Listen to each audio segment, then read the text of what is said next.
Nosotros conocemos la historia del país, sabemos de qué lado está cada uno y sabemos que Scioli y Macri son dos agentes del capitalismo, son dos agentes del capital internacional, son entreguistas consumados, profundamente antiobreros. Dicho esto, llamamos a votar en blanco, terminó la charla, empieza el debate. ¿No es cierto? No solo eso, sino que como se me ocurrió tuitear el otro día, ¿qué preferís? ¿El gatillo fácil de la bonaerense o el gatillo fácil de la metropolitana? Es decir, como ustedes ven, el debate está superado. Y lo que justamente complica y ha hecho compleja toda esta situación es cómo es que este país se encuentra en una situación en que tiene que optar por dos personas de esta calaña, por dos tendencias políticas, digamos, de esta calaña. Esto explica a su vez que acá se habló de que hay un debate en todos lados, en el fondo no hay ningún debate. Porque el debate es la exposición de posiciones contradictorias. No es lo mismo la chicana. No es lo mismo la chicana. Entonces le sacan a Macri una foto de algo con Menem o algo con no sé quién, y el otro le saca una foto de Scioli, con Menem o con no sé quién. Y se chicanean todo el tiempo. La expresión son todo lo mismo, no es del Partido Obrero, no es del Frente de Izquierda, sino que de 678, que en un programa desarrollaron la tesis de que Massa, Macri y Scioli son lo mismo y pusieron incluso un gráfico con la cara de los tres y abajo son lo mismo. Ahora nos estamos haciendo un picnic en las redes sociales, pasando ese video mostrando que los otros decían que son lo mismo. ¿No es cierto? Es decir, esto es aburridísimo. Es absolutamente aburrido. Y en el caso de los kirchneristas, se agrava todo esto porque, por lo menos, si han cambiado de posición y quieren defender a muerte la candidatura de Scioli, podrían hacer lo más elemental que se hace en estos casos, que es apoyarla. Scioli va a perder estas elecciones por los kirchneristas, por los sciolistas. Todos los días se levantan y se pegan entre ellos. Entonces, ¿quién es el responsable de la victoria de Scioli, de Macri? Eventualmente, ¿quién va a ser ese responsable? El kirchnerismo. Es decir, que es un frente completamente en crisis, que no han sabido cerrar fila ni siquiera a la hora de tener un enfrentamiento electoral. Y después vienen y quieren que la izquierda los apoye. Suponiendo que hubiera que apoyarlos, ¿por qué subirse al Titanic? Si es una cosa que se viene abajo, y bueno, que la historia haga su obra y construyamos a partir de ahí. Pero no va a ser el Partido Obrero que va a salvar del naufragio a una nave política que se cae por todos lados. Para salir de este tipo de encrucijadas, y que refleja, digamos, la polémica se hace cada vez más aguda, las chicanas se hacen cada vez más agudas, en la medida en que el parecido entre estos dos tipos es tan grande que nadie sabe qué cosa discutir. Por eso hay tanta, digamos, chicana. Ayer, por ejemplo, fuera de todas las chicanas que escucho todos los días, pero no doy 5 de pelota porque, imagínense, tampoco tengo edad para escuchar chicanas de ese nivel. Ya las practiqué en su momento. Entonces, me las conozco todas.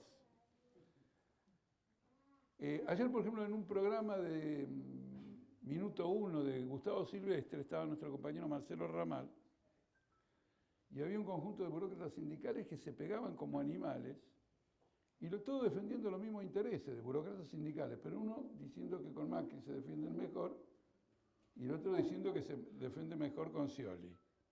¿Pero qué cosa se defiende mejor? Lo interés de la burocracia sindical. Entonces el mismo espectáculo ese, y además discutían a los gritos, con un enojo feroz. Y no aportaban un argumento, sino que aportaban pruebas del delito. Es decir, quién había acumulado en su prontuario policial mayor cantidad de transgresiones. No había ningún argumento de ninguna característica. A esto hay que agregarle algo que en una charla que di ayer me pareció importante y vamos a volver sobre esto, muy importante señalar, y es que esta semana ha habido un congreso de las siderúrgicas, no sé si de América Latina o internacional, en Buenos Aires, y pudimos conocer en 3 ocasiones diferentes la posición del pulpo Techín.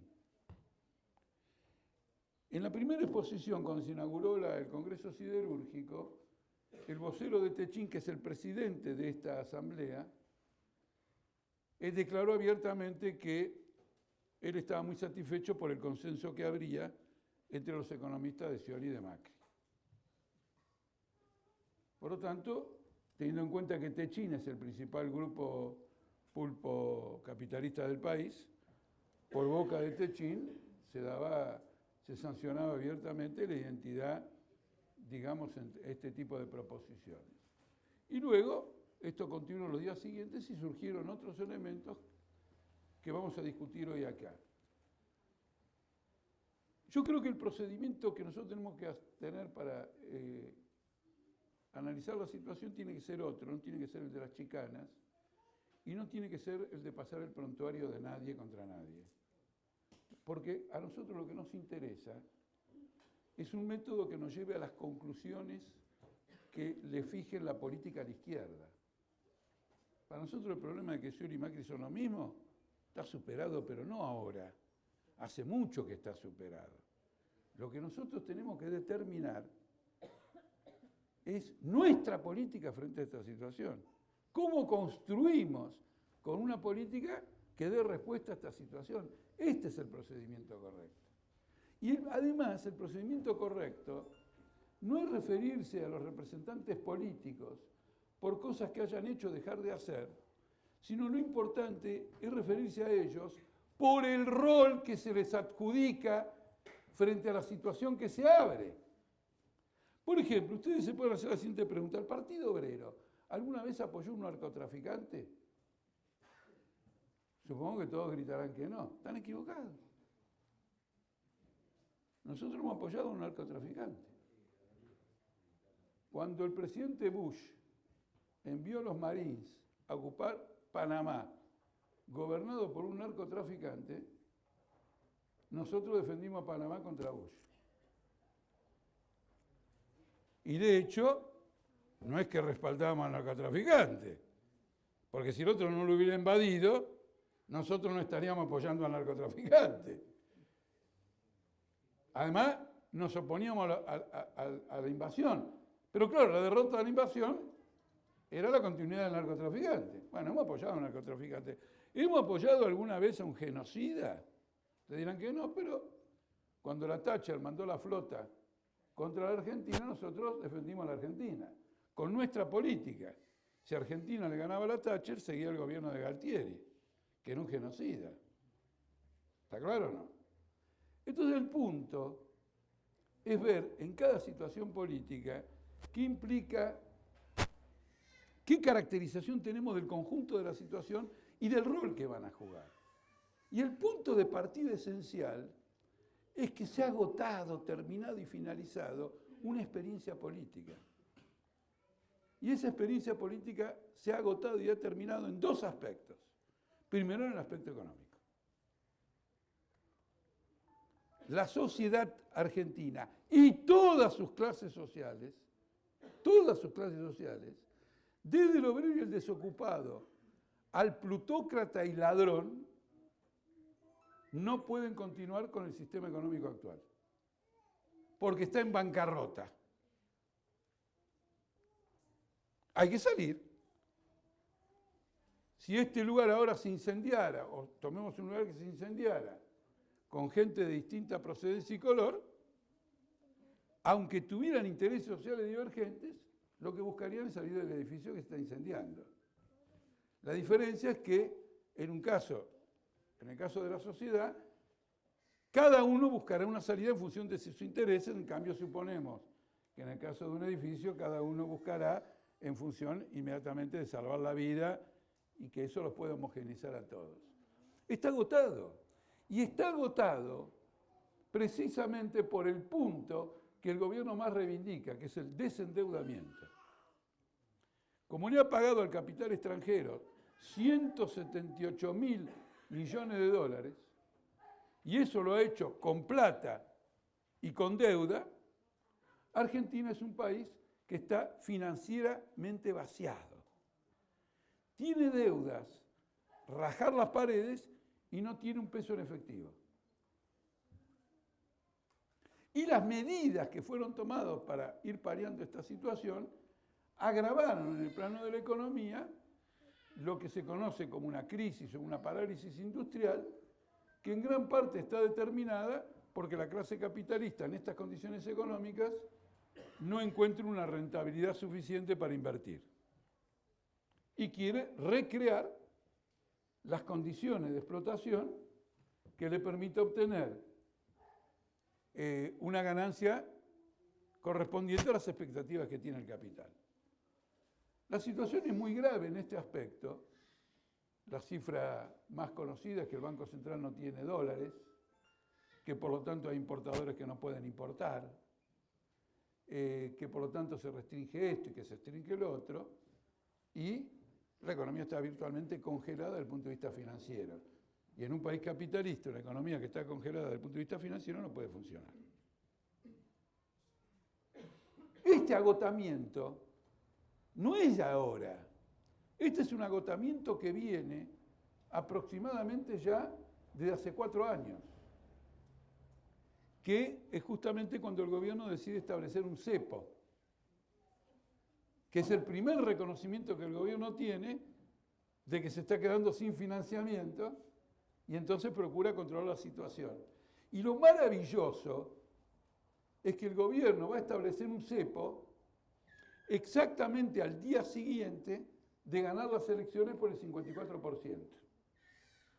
Es decir, que cuando se encuentra en el punto máximo de su popularidad, reconoce que está liquidado.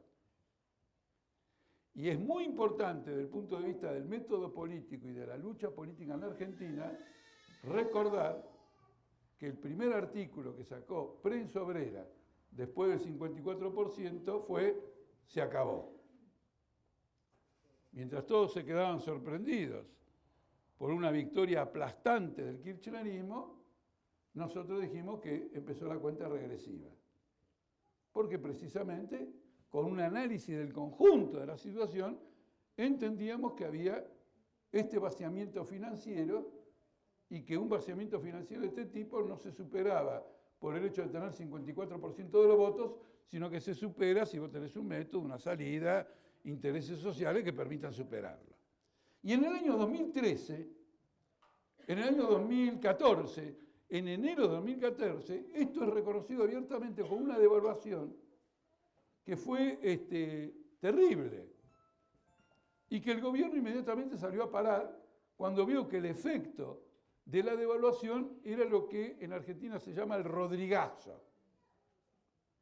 ¿No es cierto? Una estampida de precios que a su vez iba a provocar huelgas, aumento de salario, etc. Digamos lo que se conoce como el rodrigazo. Y una crisis política muy importante. Ahí fue cuando la economía quedó bajo el control de Kicillof. Y entre Kicillof y Cristina Kirchner quedaron agarrados de esa situación. Entonces hay una situación económica que es terminal al cabo de 4 años. Y esto es un aspecto fundamental porque significa que lo que se discute en el balotaje es la salida capitalista a esta crisis terminal. Y no se discute el modelo nacional y popular o la ideología neoliberal. Esas son impostaciones ideológicas para mejor presentarse a la fiesta. Lo que se discute es la política capitalista de salida a esta crisis. Y digo capitalista porque en el balotaje no está el frente de izquierda.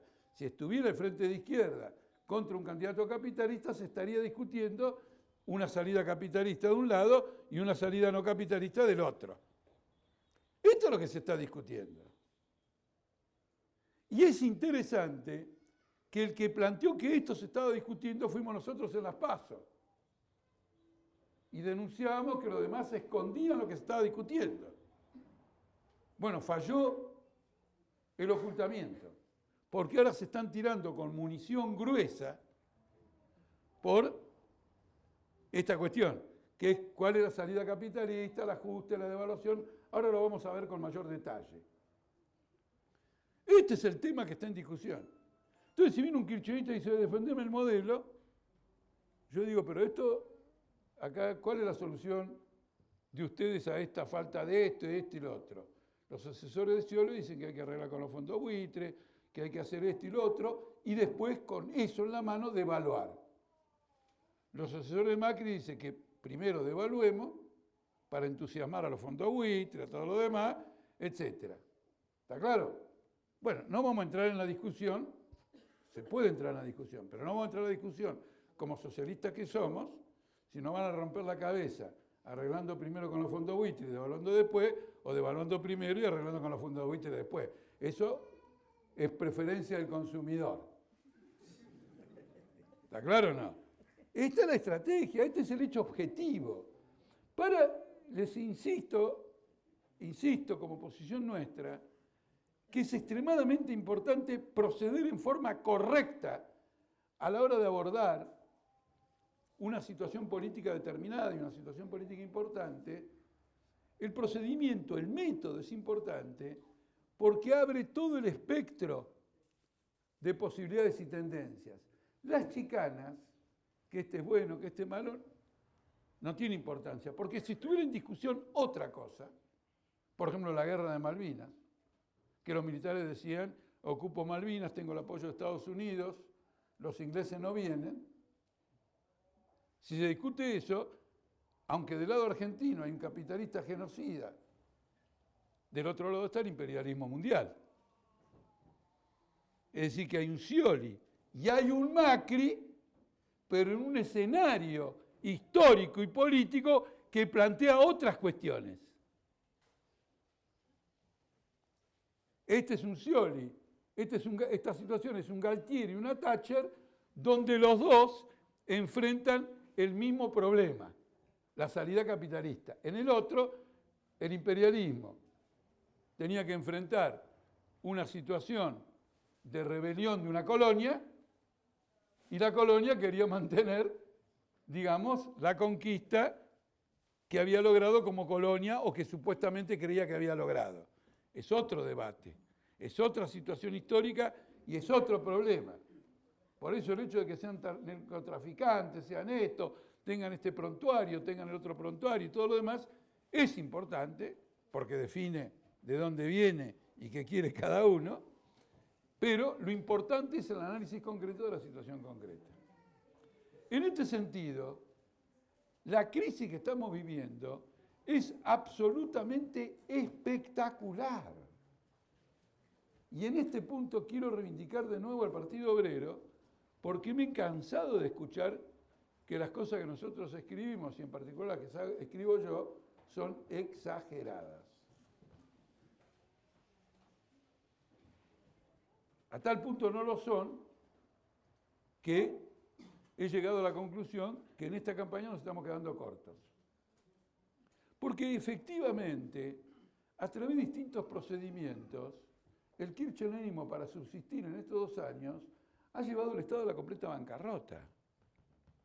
Y no solo me refiero a la bancarrota de tener una deuda pública muy elevada, sino que en este momento, tal cual nosotros insistimos muchas veces, la totalidad de los depósitos que el público tiene en los bancos se encuentra virtualmente embargada por el Banco Central, a donde han ido a parar esos depósitos de los bancos, bajo la forma de préstamos de los bancos al Banco Central, para que a su vez el Banco Central se los preste al gobierno. Los préstamos del Banco Central al gobierno son de 400.000 millones de pesos, los préstamos de los bancos locales al Banco Central son de 400.000 millones de pesos, y los depósitos a plazo fijo de la gente son de 400.000 millones de pesos. Por eso está circulando en el día de hoy una versión importante que la vehiculiza el diario Ámbito Financiero en una página dedicada a confidencias de grupos económicos, en la que dice que la mayor parte de la deuda, no esta, ahora vamos a detenernos en esta, pero la mayor parte de la deuda de estas características, por ejemplo, deuda con importadores, 8.000 millones de dólares, deudas por giro de utilidades al exterior que no se pudieron hacer, 8.000 millones de dólares, ya son 16.000. Deudas por venta de dólares a futuro, a un precio más barato de lo que eventualmente va a ser una devaluación, que es otra cantidad de miles de millones de dólares. Nada de eso el gobierno, sea de Scioli o el de Macri, pero Ámbito Financiero de hoy dice, el de Macri no los piensa pagar, sino que piensa convertirlos en un título público, en un bono. Y al convertir una deuda en efectivo en bono, están haciendo lo mismo que hicieron en la época del Corralito y lo mismo que hicieron cuando estalló la hiperinflación de Menem, que todos los depósitos, en lugar de devolvérselo a los que habían depositado la plata en los bancos, le dieron un título que se llamaba Bonex. ¿Cuál es el problema de darte un título cuando vos tenés una deuda? Que si vos tenés una deuda de 100 pesos, te tienen que dar 100 pesos. Si te dan un título por 100 pesos y vos necesitas los 100 pesos, vos salís a vender el título. Y el tipo que te lo va a comprar dice, bueno, pero yo te doy 80, no te voy a dar 100, porque yo te voy a dar 100 en plata y vos me vas a dar un título. Entonces toda esa gente tendría una pérdida. La pérdida sería con sectores capitalistas, que digamos tendrían ese tipo de pérdida. Y por eso Ámbito Financiero piensa que va a haber un choque del gobierno de Macri con sectores capitalistas por la forma de resolver esta deuda. Lo que queda en pie es que nadie dice qué hacen con la plata de la gente en los bancos. Si le vas a dar un bono a este por este, un bono a este por este y un bono a este por este, ¿no le vas a dar un bono a los que tienen depósitos en los bancos? Y entonces en lugar de poder retirar el dinero de los bancos, va a tener un bono y va a tener que ir a venderlo. Y cualquier persona que tiene un depósito, en lugar de vender el bono a 100, si valía 100, lo que tenía, lo tendrá que vender a 80, como ocurrió en la época del Bonex y como ocurrió siempre que le han dado un bono, un título, a un sector popular o, por ejemplo, a los jubilados. Como ustedes ven, la dimensión de la bancarrota es extraordinaria, porque el gobierno no tiene un mango, el Estado no tiene un mango para hacer frente a esta situación. Inclusive, hay otro elemento que después en el debate, si algo de esto no está claro, me lo preguntan. Hay otro elemento importante a destacar. Las deudas del Banco Central, estas son todas deudas del Banco Central. Entonces, ¿quién le va a dar el bono? El bono no se lo da el Banco Central, el bono no se lo da el Estado. Quiere decir que los contribuyentes, los que pagan impuestos, salen al rescate del Banco Central por toda la plata que el Banco Central gastó pagando la deuda externa en estos años de desendeudamiento. La deuda del Banco Central, pero el que pone el bono es el Tesoro Nacional. Y el Tesoro Nacional, al darle el bono a aquellos que son acreedores del Banco Central, le saca la deuda al Banco Central.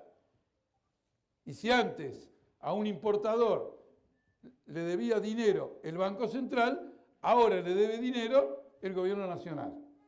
¿Y cómo le va a pagar el Gobierno Nacional el bono que le dé? Recaudando impuestos. Acá ustedes tienen la operación que en el Frente de Izquierda y en el Partido Obrero llamamos que la crisis la pagan los trabajadores. Porque a través de impuestos se resuelve el problema de la deuda que el Banco Central tiene con importadores, con empresas que quieren girar utilidades, etcétera, etcétera, etcétera. Queda por ver cuál es la reacción ahora, ya no de la clase capitalista al ver que le pagan con bonos lo que querrían cobrar en dinero, sino cuál es la reacción de la clase media cuando vea que lo que ella creía que eran depósitos que podía retirar en cualquier momento, se lo pagan con títulos. Como ustedes ven, tenemos dos cosas acá. El derrumbe de un sistema económico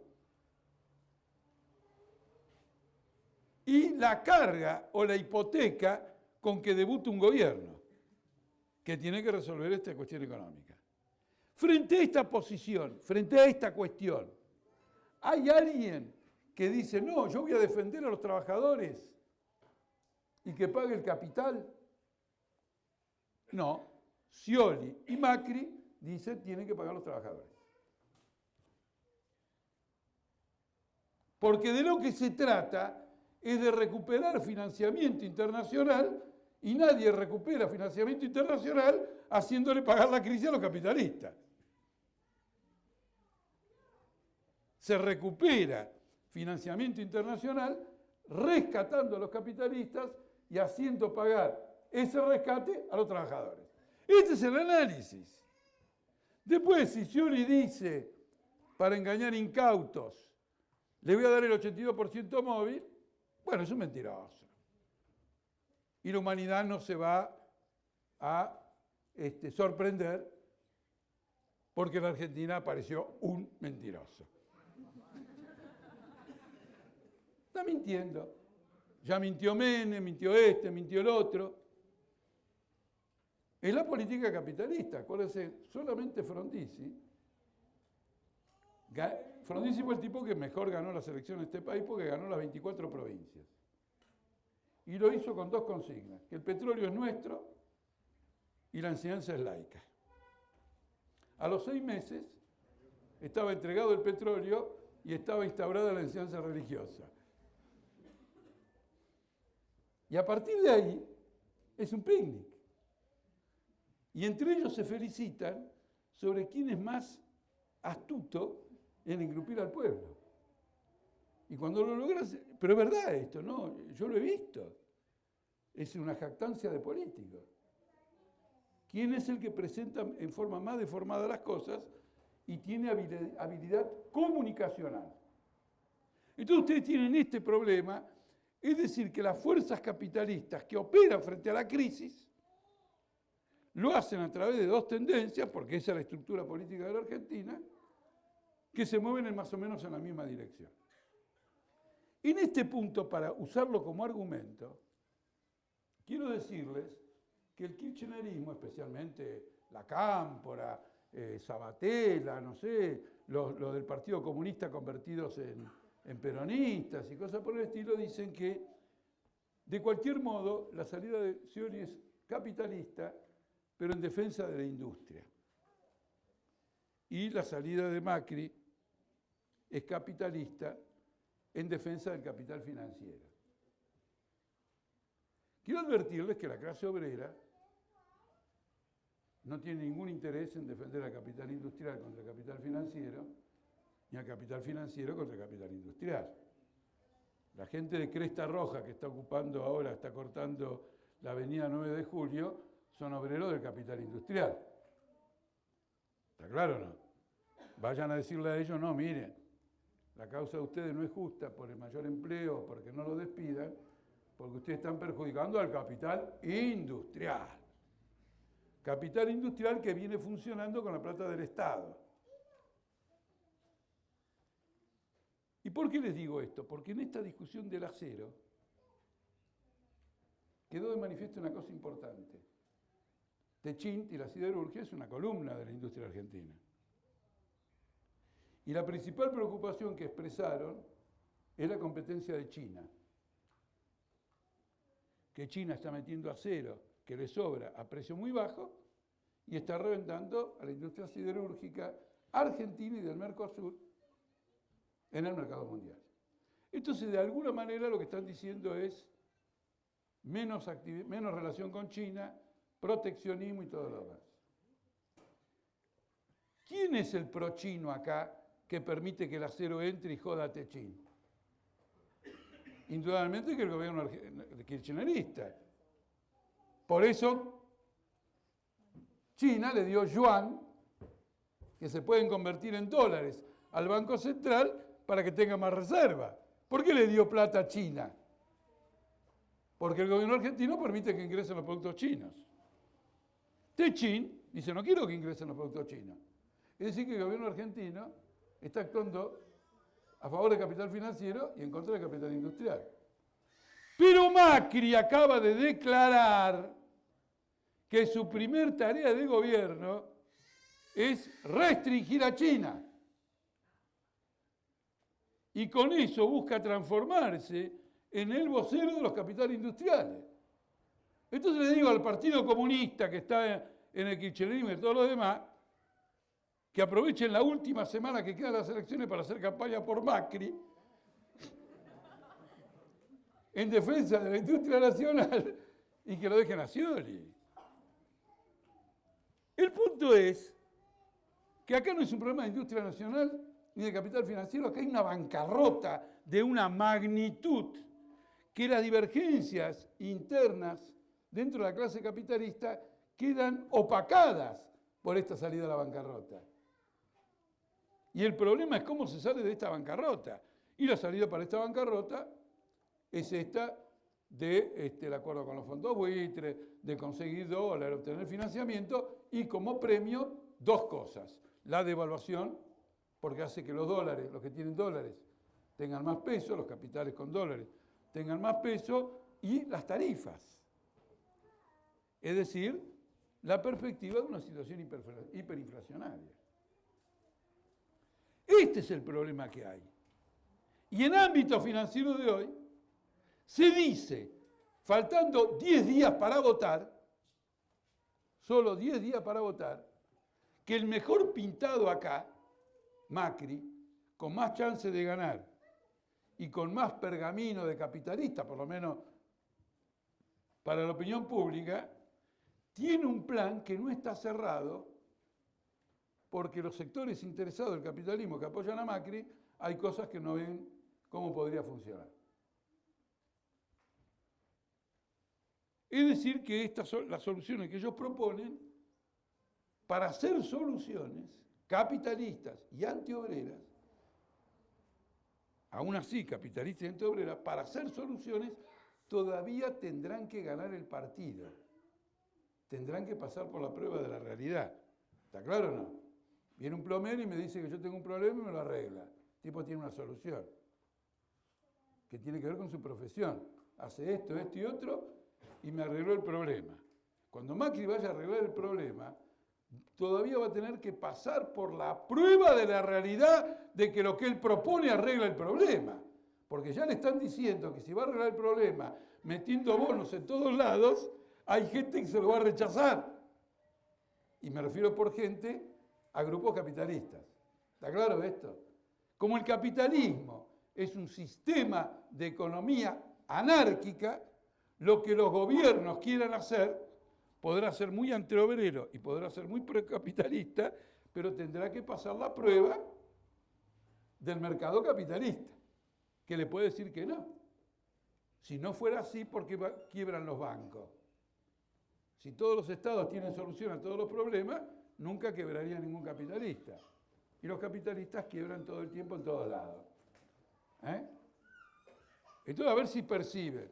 En este análisis yo postulo la salida capitalista a la crisis de Macri y de Scioli, pero algo más avanzado todavía para seguir, que es una tentativa de salida, que tendrá que pasar la prueba de la realidad. Miren, se lo voy a ilustrar con un ejemplo. Un día Duhalde, en el año 2002, dijo, vamos a mandar el peso a 1,40 contra el dólar. Estaba 1 a 1. Bueno, 1 a 1 no se puede. Mis economistas, mis analistas, mis científicos, el CONICET, me dicen que el tipo de cambio es 1,40. 15 días después estaba a 4. ¿Es así o no? Estuvo a 4. Es decir, que el tipo lo quería llevar a 1,40 y se fue a 4. ¿Pasó la prueba de la realidad? No. Fue un gran desconche.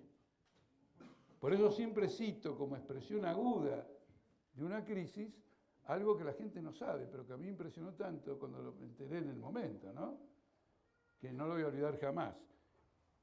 Este país no sabe cuántos automóviles se vendieron en febrero del 2002, que a mí me impresionó mucho.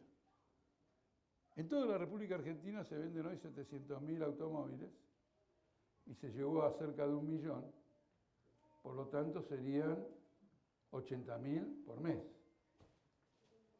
¿Cuánto se vendió en febrero del 2002? Con todos los planes de salida. 4 autos. 4. En una nación de 40 millones de habitantes se vendieron 4 autos en el 2002.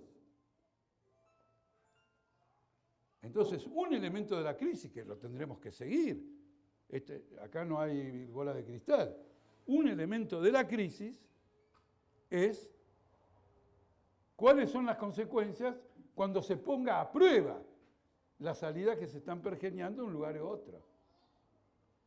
La situación, creo que los que leen prensa obrera con algún cuidado la deben conocer, es que la situación ha cambiado mucho para que las cosas se compliquen desde que China entró en una crisis muy importante y han empezado a salir capitales de China, de Brasil, de Argentina, de Ecuador. Antes entraban y China compraba y los precios de lo que vendían Brasil, Ecuador, Argentina subían. Ahora China está en crisis, los capitales de China salen, China no compra, los precios caen, los capitales salen. Y ahora en esta podrida situación en que el viento va en contra, Macri y Scioli van a tener que devaluar. Terrible. Lo hacen en un contexto de crisis mundial que acentúa los perjuicios de una devaluación. Porque cuando la guita entra, si vos devaluás, no vas a tener ningún resultado. Se va a volver a revaluar tu moneda, aunque vos la devalúes. Porque todo el mundo la viene a demandar trayendo dólares. Ahora, si vos devaluás y el dinero se va, se puede acentuar todavía la devaluación.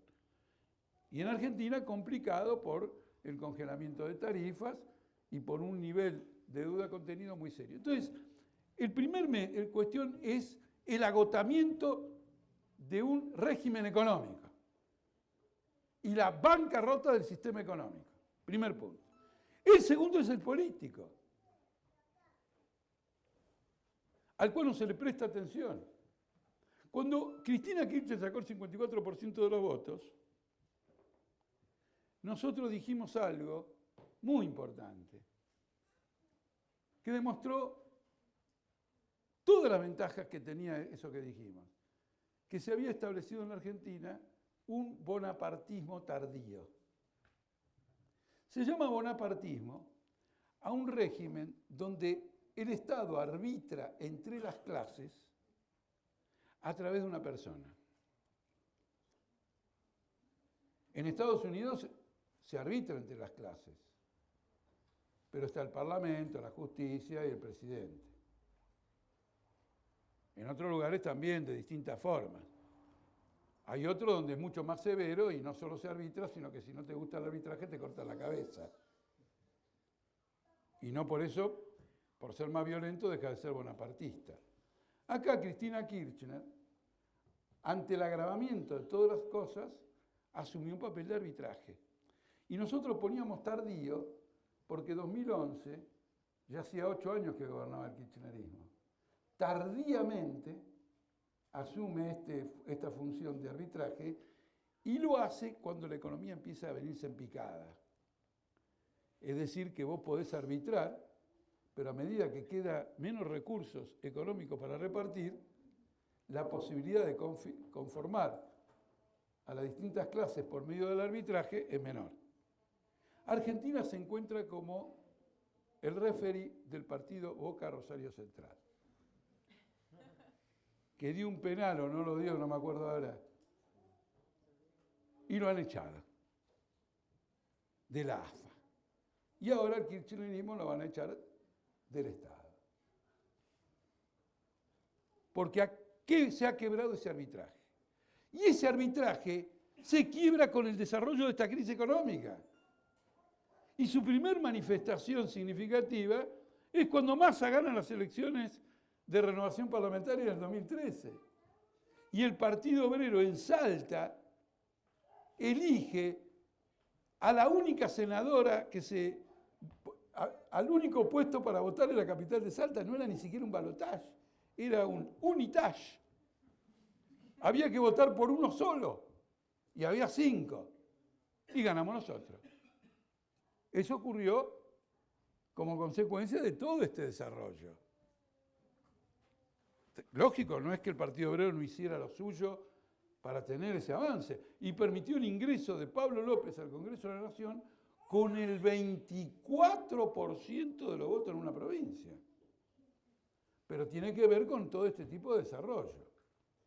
Con esa votación, la presidenta de la Nación perdió la posibilidad de reelegirse, y era una forma de decirle, el bonapartismo tardío terminó. Entre el 2013 y ahora, había que hacer las exequias. Y en esas exequias, quiero decir, empezaron negociaciones, choques, Randazzo, terminó con Scioli. Scioli también es un ejecutor testamentario del kirchnerismo, no solo Macri. Él también enfrenta ese tipo de situación. Y el kirchnerismo busca replegarse en los agujeros que le deja esta situación, como la lista de diputados, y ahora contrabandea gente, nombra funcionarios aquí, funcionarios allá, para conservar algún resto de su predominio. Los regímenes bonapartistas, por ser regímenes de poder personal, se conforman también como regímenes de camarillas. El grupo en el cual el jefe personal tiene confianza es el que con ese jefe personal decide la política. Y a los demás son títeres. Los diputados kirchneristas, este y el otro, son títeres.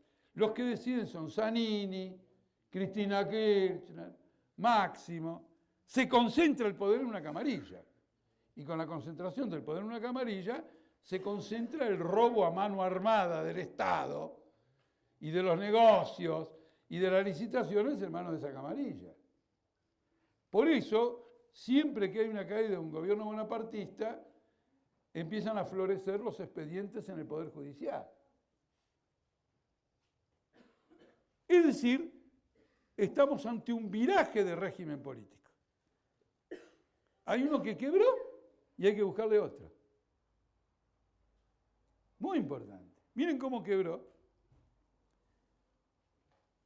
Y este es un tema que merecería un cierto desarrollo, que el kirchnerismo, confiado que Scioli ganaba en primera vuelta, y con lista de ellos para diputados y todo lo demás, aprobó el presupuesto del año 2016, que mantiene las leyes de emergencia y los superpoderes para el presidente. El otro día un macrista dijo, ¡qué maravilla! Porque sin tener que aprobar superpoderes para mí, ya los tengo porque los heredo del kirchnerismo. ¿Lo ven? Este es un fenómeno político muy interesante. Lo primero que hay que decirle a Macri si llega a ganar es anular todas las leyes que vos dijiste que estaban mal, de superpoderes, de este y del otro. Entonces vamos a tener una cosa muy interesante. No lo va a hacer porque dado la envergadura de la crisis, él va a tener que ejercer superpoderes, y en un régimen que ya no va a ser bonapartista, el nuevo régimen va a tener que utilizar instrumentos heredados del bonapartismo. Es decir, que él va a entrar en contradicción con su consigna de cambiemos.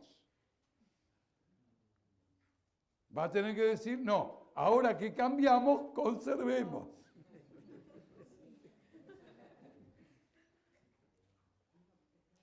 Y entonces usted tiene aquí este cambio de régimen político. Y es un cambio de régimen político con un horizonte incierto. ¿Por qué? Porque el tipo gana la presidencia en un balotaje, pero en las elecciones preliminares se quedó con el 15% del Congreso. En la elección de diputados, entre los que se renuevan y los que entran, tiene el 15%. Otro tiene el 20%. Los kirchneristas tienen el 35%. Va a tener que armar alguna forma de coalición. Entonces miren ustedes qué interesante. Vamos a pasar de un gobierno, de una camarilla, donde había una que repartía por cadena nacional todo, a otro que va a tener que consultar con todo el mundo antes de tomar una decisión. ¿Está claro o no? Vamos a pasar del arbitraje despótico a la indecisión permanente. Naturalmente, vamos a ver cómo se desarrollan los acontecimientos, si se producen coaliciones, no se producen coaliciones, eso está abierto. Pero tenemos una cuestión de régimen político. Este es el análisis. Y en este análisis tenemos dos sucesores que buscan pilotear la conservación del Estado capitalista y una salida económica contra los trabajadores y procapitalistas. Y entonces nosotros decimos, votamos en blanco, sin chicanas. O ustedes tienen, me refiero a los kirchneristas y a los macristas, un análisis mejor que este. ¿Tienen un análisis mejor que este? No, ni lo habrán pensado. Ahora, en toda esta confusión, ¿qué es lo que emerge? En las elecciones, el hecho de que el macrismo hubiera aparecido ante todo el país ganando entre las 10 de la noche y las 12, con todo el mundo mirando la televisión y viendo a la María Eugenia Vidal, que ahora va a ser la jefa de todos los platenses, y yo me salvé, en cierto modo, hasta el domingo 22. Que va a ser la jefa de todos los platenses, se produjo últimamente todo un viraje. Y en ese viraje, el Frente de Izquierda quedó relegado. Al Frente de Izquierda no le cayó un votito del viraje. Porque cuando una sociedad va a cambiar, si todavía no maduró para un cambio revolucionario, le echa más monedas a la derecha, pero le tira algunas a la izquierda. Acá no se produjo eso. Acá el viraje fue enteramente hacia el macrismo. ¿Se ve o no? Es decir, que políticamente la izquierda entra disminuida y no fortalecida a la etapa próxima. Eso no quiere decir que perdió la autoridad conquistada de todos sus avances, desarrollo. Tiene un diputado más que además es nuestro. ¿Está claro? Todo eso está en pie. No somos el Frente de Izquierda o la izquierda del 2005. Pero en esta crisis no tuvimos ni siquiera una propina que hubiera dicho, y no grande, por ejemplo, que hubiéramos llegado al 5, al 6, y ahí todo el mundo hubiera dicho, bueno, acá pasa algo. Porque si bien Macri y Scioli y todo lo demás llegaron a lo que llegaron, acá a la izquierda, una izquierda revolucionaria, bueno, no movimos el amperímetro en ese aspecto.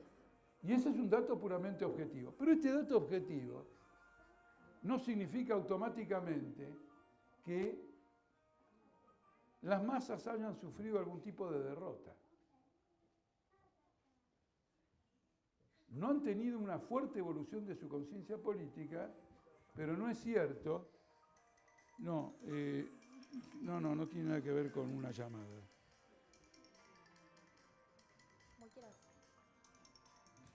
Pero no han sufrido nada. Y ustedes lo ven, por ejemplo, en la pelea por la conquista de la personería del subte, en las luchas ahora con este corte. Hay luchas, se sigue creciendo. Nosotros, a diferencia de otros partidos de izquierda,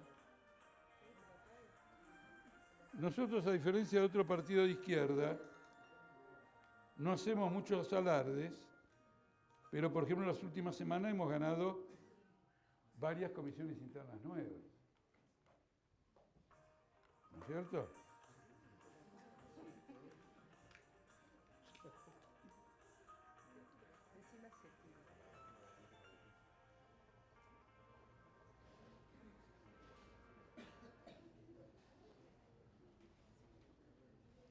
Por lo tanto, desde el punto de vista de la movilización popular, la perspectiva de resistencia a todos estos ajustes está abierta. Y desde la perspectiva política, aunque no hayamos recibido nada del viraje, la presencia política de la izquierda se encuentra ahí. Va a estar en el Congreso de la Nación discutiendo coaliciones, enfrentamientos, rupturas, porque se perdieron los bloques monolíticos. Entonces se abre una perspectiva política aguda. La razón por la que es necesario ponerle atención a que nada del viraje vino a la izquierda, ¿cuál es? Porque no se trata simplemente de tirar definiciones. Hay que entender qué rol juegan esas definiciones. Existe una tendencia ancestral, por lo menos de 2 o 3 generaciones, en creer que los problemas políticos de la izquierda se van a superar en la próxima crisis capitalista. Es decir, que esta vez no nos tocó crecer, no va a tocar crecer cuando todo se venga abajo.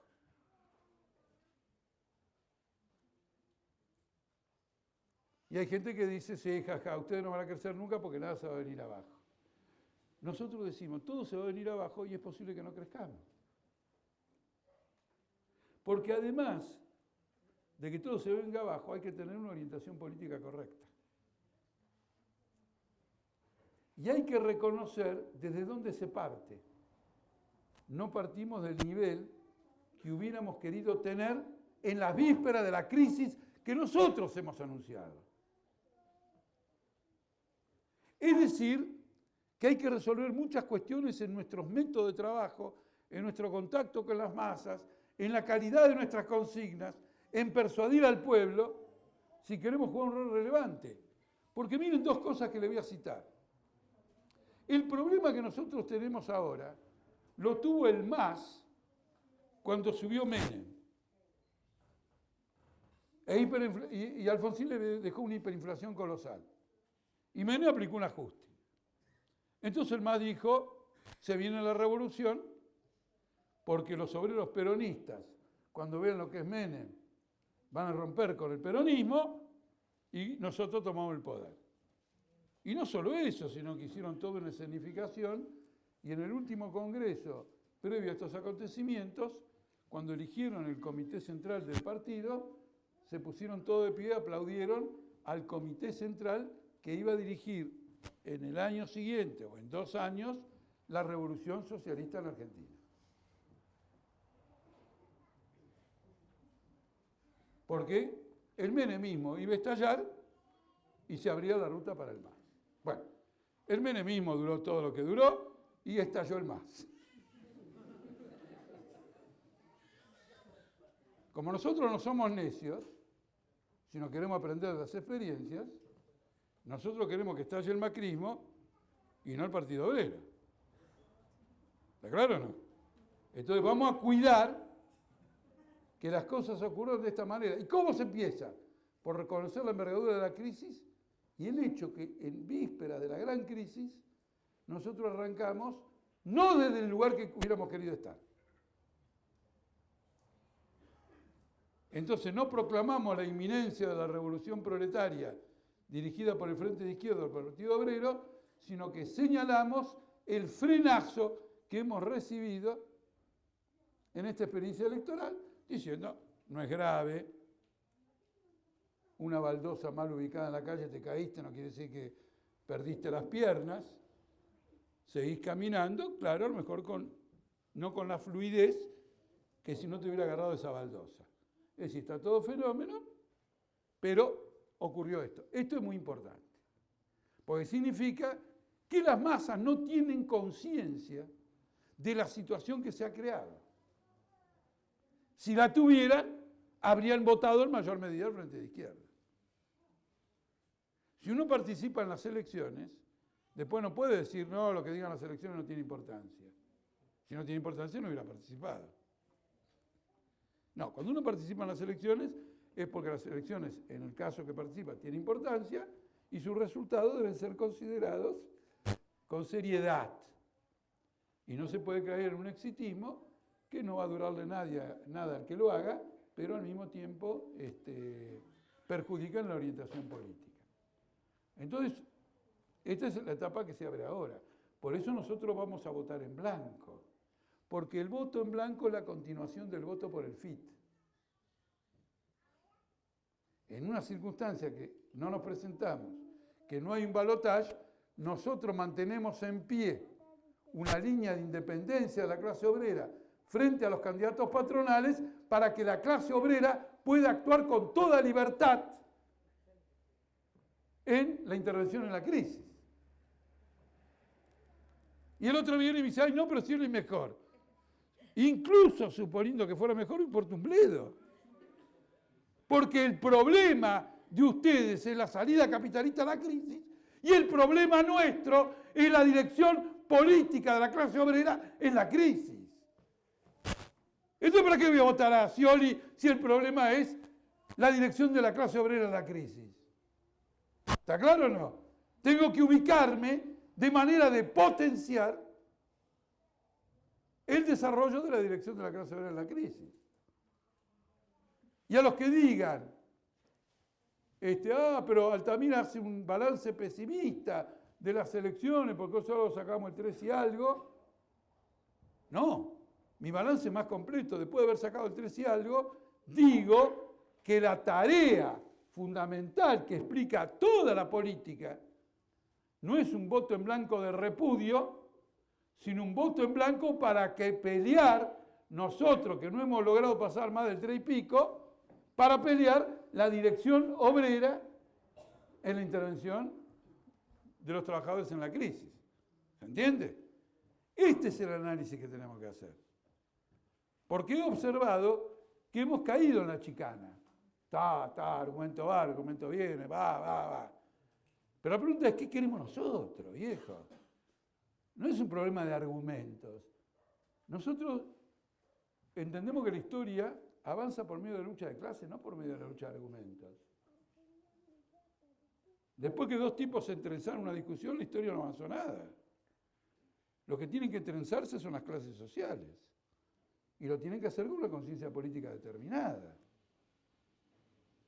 Este no es un conflicto discursivo. Este es un aspecto importante. Y ahora viene el último aspecto y termino. La campaña por el voto en blanco tiene que hacerse por el Frente de Izquierda y en nombre del Frente de Izquierda. Y no tenemos que hacer frentes con la centroizquierda ni con nadie para impulsar el voto en blanco, porque lo que está en juego aquí no es la acumulación indiscriminada de votos en blanco, sino el desarrollo de la perspectiva política del Frente de Izquierda, es decir, de la independencia de clase. Si nosotros, en nombre de juntar el voto en blanco, hacemos un frente con el MST, con este y con el otro, en un paso más lo convertimos en Syriza de Grecia, donde ha perdido su coherencia como fuerza de clase y se transforma en una fuerza pluralista donde cada uno piensa lo que le viene en gana y cuando hay elecciones tratan de ver cómo se reparten los puestos en las listas. No. La hora de hacer frentes era antes de las PASO o en las PASO por el voto al Frente de Izquierda, que no es lo mismo que el voto en blanco.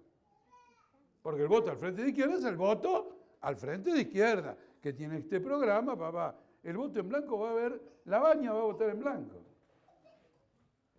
El otro día en Radio Mitre dijo que de ninguna manera pensaba votar a Scioli y que Macri no le gusta. Entonces un periodista dice, ¿usted va a votar en blanco?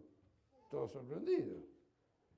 Y Labaña contestó, el voto en blanco es una alternativa legítima.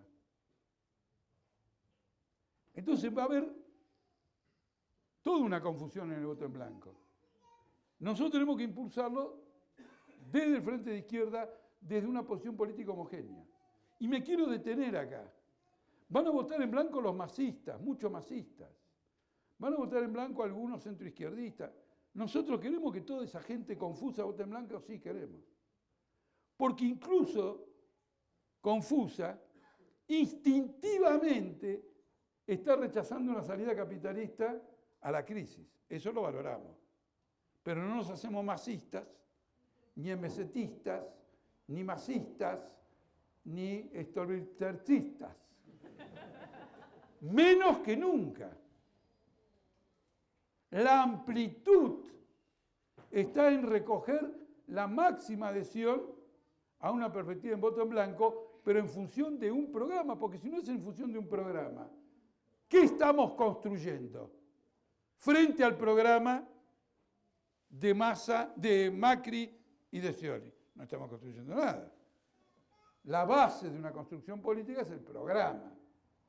Sobre la base del programa se arma la organización. Y eso es absolutamente fundamental.